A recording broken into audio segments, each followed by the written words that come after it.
السلام علیکم ورحمۃ اللہ وبرکاتہ۔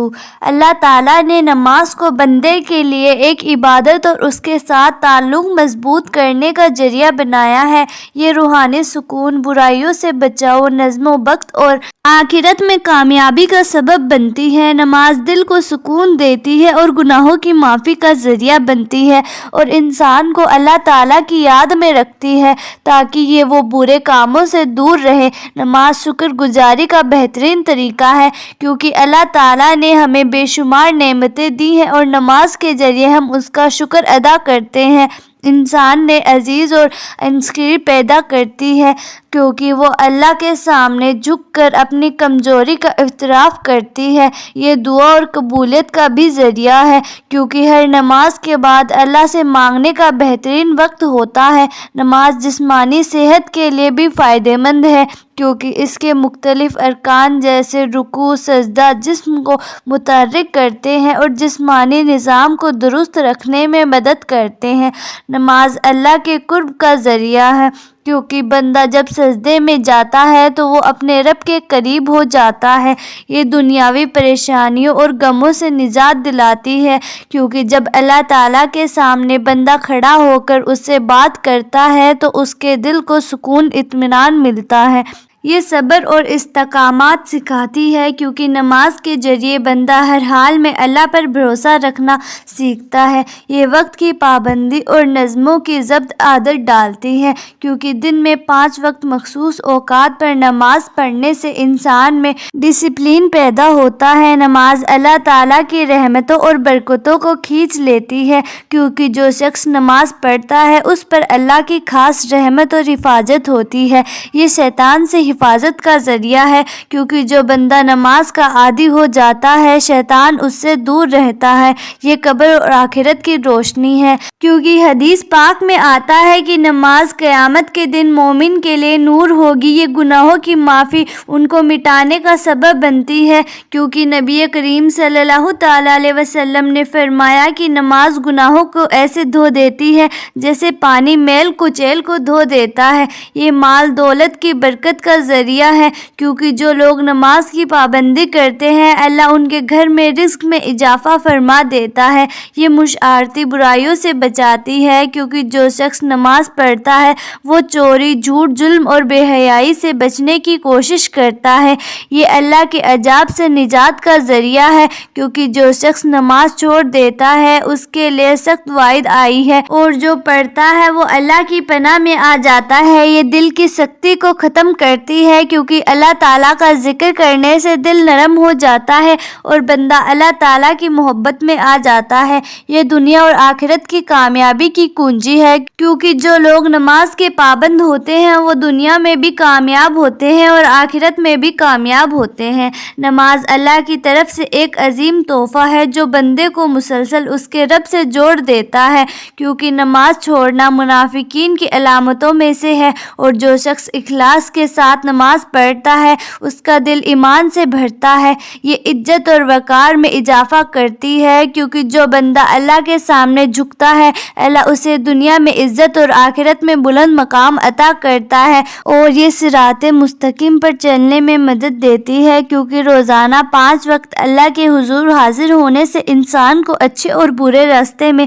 تمیز آ جاتی ہے۔ یہ بے خوفی اور حوصلہ عطا کرتی ہے کیونکہ جو شخص نماز پڑھتا ہے وہ اللہ پر بھروسہ رکھتا ہے اور کسی بھی مصیبت پر گھبراتا نہیں ہے۔ یہ سچ بولنے کی بھی ہدایت دیتی ہے کیونکہ نماز انسان کو ہر حال میں سچ بولنے اور ایمانداری اختیار کرنے کا سبق دیتی ہے۔ یہ زندگی میں اس طرح کرامات اور حوصلہ پیدا کرتی ہے کیونکہ مسلسل نماز پڑھنے سے انسان میں مشکلات کا مقابلہ کرنے کی طاقت آتی ہے۔ یہ ہر لمحہ اللہ کی یاد دلاتی ہے کیونکہ دن میں 5 بار نماز پڑھنے سے بندہ کبھی بھی اللہ کو بھولتا نہیں۔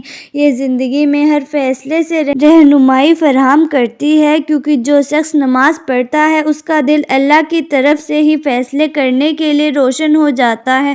یہ غربت اور تنگدستی سے نجات کا ذریعہ بنتی ہے کیونکہ جو لوگ نماز قائم کرتے ہیں اللہ تعالیٰ ان کے رزق میں اضافہ فرماتا ہے۔ یہ اللہ تعالیٰ کے عذاب سے حفاظت کا ذریعہ ہے، کیونکہ جو نماز کی پابندی کرتا ہے اللہ اسے دنیا اور آخرت میں عذاب سے بچا لیتا ہے۔ یہ قبر کی وسعت اور اندھیرے سے نجات کا سبب بنتی ہے، کیونکہ حدیث پاک میں آتا ہے کہ نماز قبر میں روشنی بن کر آتی ہے۔ یہ دل کی سختی کو ختم کر کے انسان کو نرم مزاج اور دوسروں کے ساتھ حسن سلوک کرنے والا بناتی ہے۔ یہ تمام انبیاء کریم کی سنت اور تعلیمات کا خلاصہ ہے، کیونکہ ہر نبی نے اپنی امت کو نماز کی تاکید کی۔ یہ اللہ کے ساتھ محبت کو بڑھاتی ہے، کیونکہ جو شخص نماز میں اللہ سے راز و نیت کرتا ہے اس کا دل اللہ کی محبت سے بھر جاتا ہے۔ یہ دنیا میں کامیابی اور آخرت میں جنت کے حصول کا بہترین ذریعہ ہے، کیونکہ اللہ نے جنت ان لوگوں کے لیے وعدہ کیا ہے جو نماز کی پابندی کرتے ہیں۔ نماز ایمان کی پہچان ہے، کیونکہ جو شخص اللہ کے سامنے جھکتا ہے وہی سچا مومن ہوتا ہے۔ یہ جہنم کی آگ سے ڈھال ہے، کیونکہ جو نماز قائم کرتا ہے اللہ اسے عذاب سے محفوظ رکھتا ہے۔ یہ زندگی کا نظم و ضبط ہے، کیونکہ 5 وقت نماز پڑھنے والا کبھی وقت ضائع نہیں کرتا۔ یہ سب سے بڑی طاقت ہے، کیونکہ نماز پڑھنے والا کسی کے سامنے جھکنے کے بجائے صرف اللہ تعالیٰ پر بھروسہ کرتا ہے۔ یہ گناہوں کی چٹان توڑ دیتے ہیں، کیونکہ ہر نماز انسان کے گناہوں کو دھو دیتی ہے جیسے پانی میل کو دھو دیتا ہے۔ یہ بے خوفی کی کنجی ہے، کیونکہ جو اللہ کے سامنے جھکتا ہے وہ کسی دنیاوی طاقت سے نہیں ڈرتا۔ یہ مشاہرے کی اصلاح گاہ تیار ہے، کیونکہ جہاں نماز قائم ہو وہاں برائی ختم ہو جاتی ہے۔ یہ بدبختی کا علاج ہے، کیونکہ جو نماز چھوڑ دے وہ ذلت اور ناکامی کا شکار ہو جاتا ہے۔ یہ رزق میں برکت کا راز ہے، کیونکہ یہ قبر کی اندھیری کا چراغ ہے، کیونکہ جو قبر میں اکیلا ہوگا اس کی نماز روشن بن کر آئے گی۔ یہ قیامت کے دن کامیابی کا صدن ہوگی، کیونکہ سب سے پہلے نماز کا حساب ہوگا۔ جو اس میں کامیاب ہوگا اس کے لیے آگے سب کچھ آسان ہو جائے گا۔ یہ شیطان کا توڑ ہے، کیونکہ جو نماز پڑھتا ہے شیطان اس سے دور بھاگتا ہے۔ یہ بندے اور رب کے درمیان سب سے مضبوط رشتہ ہے، کیونکہ جو شخص نماز میں کھڑا ہوتا ہے وہ براہ راست اللہ سے بات کر رہا ہوتا ہے۔ یہ بدقسمتی کی جڑ کو کاٹ دیتا ہے، کیونکہ جو نماز چھوڑ دے وہ خود کو مصیبت میں ڈال دیتا ہے۔ یہ جنت کے دروازوں کی چابی ہے، کیونکہ اللہ نے کامیابی انہیں کے لیے رکھی ہے جو نماز کے پابند ہے۔ سیدنا سلمان فارسی رضی اللہ تعالیٰ عنہ سے روایت ہے کہ رسول اللہ صلی اللہ تعالیٰ علیہ وسلم نے فرمایا، جب مسلمان نماز پڑھتا ہے تو اس کے گناہ اس کے سر پر رکھ دیے جاتے ہیں، جب بھی وہ سجدہ کرتا ہے تو وہ گر جاتے ہیں، اور جب وہ اپنی نماز سے فارغ ہوتا ہے تو اس کے گناہ جڑ چکے ہوتے ہیں۔ آپ صلی اللہ تعالیٰ علیہ وسلم نے فرمایا، قیامت کے دن سب سے پہلے نماز کا حساب لیا جائے گا۔ اگر نماز درست ہوئی تو باقی اعمال بھی قبول ہوں گے، اور اگر یہ خراب ہوئی تو باقی اعمال بھی خراب ہوں گے۔ آپ صلی اللہ تعالیٰ علیہ وسلم نے فرمایا، نماز جنت کی کنجی ہے۔ آپ صلی اللہ تعالیٰ علیہ وسلم نے فرمایا، تمہارا کیا خیال ہے اگر تمہارے دروازے پر نہر ہو اور تم اس میں روزانہ 5 مرتبہ غسل کرو تو کیا تمہارے جسم کا کوئی میل باقی رہے گا؟ صحابہ اکرام نے عرض کیا، بالکل نہیں۔ تو آپ صلی اللہ تعالیٰ علیہ وسلم نے فرمایا، یہی حال 5 وقت کی نماز کا ہے۔ اللہ ان کے ذریعے گناہوں کو مٹا دیتا ہے جیسے پانی میل کو بہا دیتا ہے۔ آپ صلی اللہ تعالیٰ علیہ وسلم نے فرمایا، بندہ اپنے رب کے سب سے قریب اس وقت ہوتا ہے جب وہ سجدے میں ہوتا ہے، لہٰذا اس وقت زیادہ دعا کیا کرو۔ آپ صلی اللہ تعالیٰ علیہ وسلم نے فرمایا، ہمارے اور کفاروں کے درمیان جو چیز فرق کرتی ہے وہ ہے نماز، جس نے اسے چھوڑ دیا اس نے کفر کیا۔ آپ صلی اللہ تعالیٰ علیہ وسلم نے فرمایا، جب انسان نماز پڑھتا ہے تو شیطان اس سے دور ہو جاتا ہے۔ آپ صلی اللہ تعالیٰ علیہ وسلم نے فرمایا، نماز نور ہے، صدقہ دلیل ہے، صبر روشنی ہے، اور قرآن تمہارے حق میں ہے یا تمہارے خلاف ہے، حجت ہے۔ آپ صلی اللہ تعالیٰ علیہ وسلم نے فرمایا، جس نے فجر اور عصر کی نماز پڑھی وہ جنت میں داخل ہوگا۔ آپ رسول اللہ صلی اللہ تعالیٰ علیہ وسلم نے فرمایا، جماعت کے ساتھ پڑھی جانے والی نماز اکیلے پڑھی جانے والی نمازوں سے 27 درجہ زیادہ فضیلت رکھتی ہے۔ آپ صلی اللہ تعالیٰ علیہ وسلم نے فرمایا، فجر کی سنت پوری دنیا اور جو کچھ اس میں ہے اس سے بہتر ہے۔ آپ صلی اللہ تعالیٰ علیہ وسلم نے فرمایا، جو شخص عشاء اور فجر کی نماز پڑھتا ہے وہ اللہ تعالیٰ کی حفاظت میں ہوتا ہے۔ رسول اللہ صلی اللہ تعالیٰ علیہ وسلم نے فرمایا، یہ منافقوں کی نماز ہے، یہ منافقوں کی نماز ہے، یہ منافقوں کی نماز ہے کہ آدمی بیٹھا رہے یہاں تک کہ جب سورج زرد ہو جائے، وہ شیطان کی دونوں سینگوں کے بیچ ہو جائے یا اس کی دونوں سینگوں پر ہو جائے، اٹھے اور 4 ٹھوکے لگا لے، اس میں اللہ کا ذکر صرف تھوڑا سا کرے۔ آپ صلی اللہ تعالیٰ علیہ وسلم نے فرمایا، جو شخص وضو کرے اور اچھی طرح وضو کر کے پھر 2 رکعت اسی طرح پڑھے اور اس میں کوئی دنیاوی خیال نہ آئے تو اس کے تمام پچھلے گناہ معاف کر دیے جاتے ہیں۔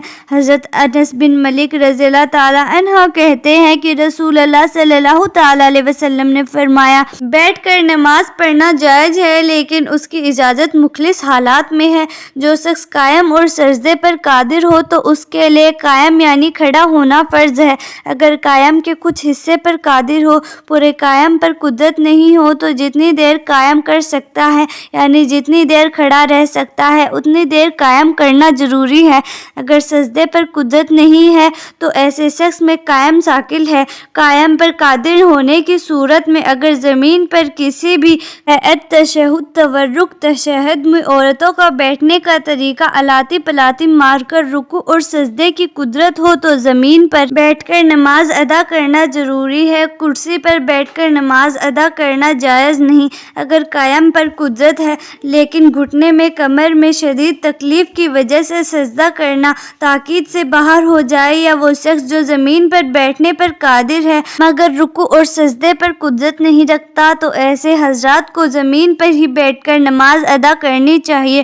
کرسیوں کا استعمال کراہت سے خالی نہیں کیونکہ اس میں بلا ضرورت صفوف میں خلل اغیار کی عبادتوں گاہوں میں مشابہت اور مسنون طریقے کی خلاف ورزی پائی جاتی ہے۔ اگر زمین پر کسی بھی ہیئت میں بیٹھنا دشوار ہو تو تب کرسی پر نماز ادا کی جا سکتی ہے۔ شریعت نے اشارے سے نماز ادا کرنے والوں کے لیے رکوع اور سجدے میں بس ایک فرق رکھا ہے، رکوع میں تھوڑا سا جھکنا ہوتا ہے اور سجدے میں اس سے زیادہ جھکنا ہوتا ہے۔